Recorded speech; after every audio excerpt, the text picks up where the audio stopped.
Hello everybody and welcome to Level 1 Gaming, and today we are checking out Demonschool from Necrosoft Games.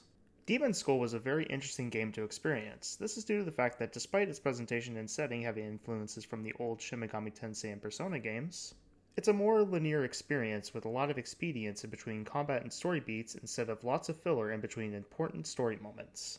Demonschool is a pixel art game with tactical turn-based gameplay.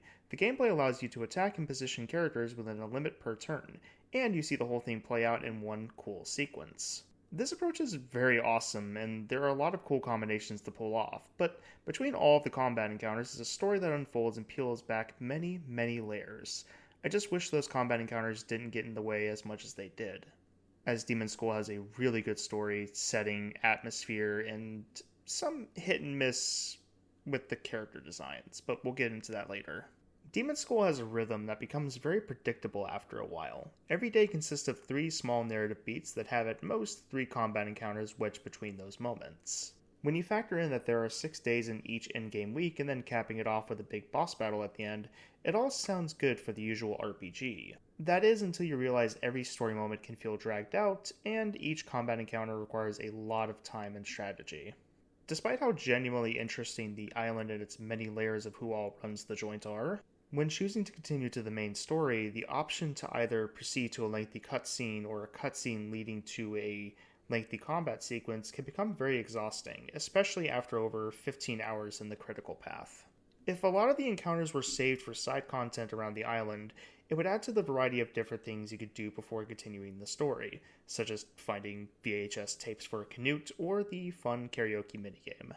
I know it sounds weird to complain about more gameplay in a video game, but trust me, it did start to wear on me after a while. But for the story and setting of Demonschool, Necrosoft Games did an excellent job creating something unique. The story is about how the main character, Faye, embarks on a mysterious island to learn what she can about a prophecy that predicts an apocalypse that will take place on the final day of the year 1999.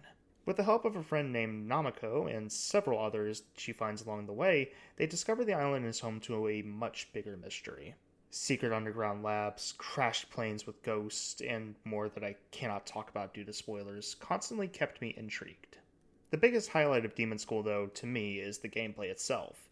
As mentioned before, it's a tactics turn-based RPG where you plan out your turn and watch it unfold in one go. There are a lot of different characters with their own quirks, but I always found myself leaning on Namako for her ability to increase the damage enemies take, and Faye's ability to knock enemies into one another. My favorite character, however, came much later in the story. She was able to slice through crowds like butter and made later game content a breeze. The bosses can be a mix of frustrating elements and sometimes easy to follow scenarios, like a skeleton that plants fingers that, when you break them, his brain gets exposed, allowing you to hit him.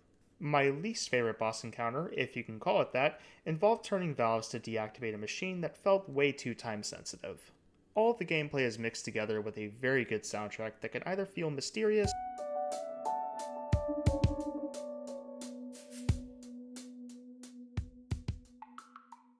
or very eerie.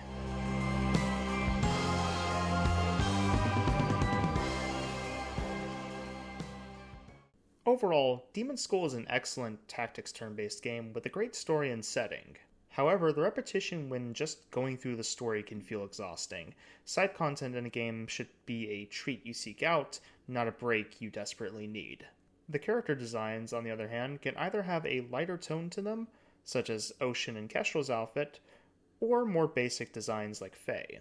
But without spoiling anything, the worst character design to me goes to the main villain of the game, who looked more like a joke than a villain. However, I do recommend picking up Demonschool, especially at its very generous price tag. Just be aware of some issues that I ran into, such as certain actions in the game on PC crashing the game to the main menu. I could never find out what causes this, but it happened to me 3 times in the game, and it's the first time I've ever seen anything like this. Demonschool is going to be available on PC, PlayStation, and Xbox consoles, and the Nintendo Switch for $24.99.